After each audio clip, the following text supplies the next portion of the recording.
Disasters such as floods, cyclones, tsunamis, and earthquakes are on the rise, causing a massive loss of life and assets. This scenario is further aggravated by human activities that are adding to these risks.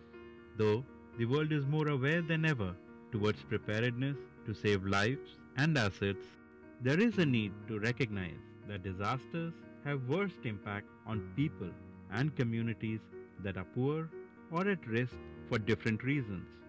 Various reports suggest that during 2004 to 14, the mortality rate of people with disabilities has been 2 to 4 times greater than the non-disabled members of community. People with disabilities face unique or additional challenges during disasters, some of which is related to exclusion and barriers that already exist in society. For instance, a person with hearing impairment is likely to miss out on warning announcements through audio broadcast.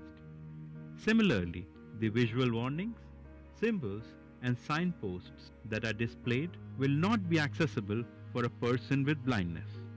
And during earthquakes, a person with intellectual disability will find it very stressful to cope with an unfamiliar situation in the campsite in absence of a caregiver or a family member.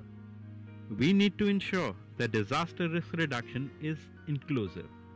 This can happen only when people with disabilities are involved in all stages of disaster preparedness and response. People with disabilities must be meaningfully represented in disaster management committees.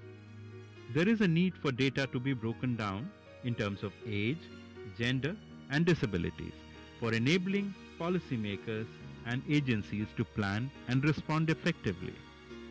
Let's ask governments and organizations to make disaster risk reduction disability inclusive.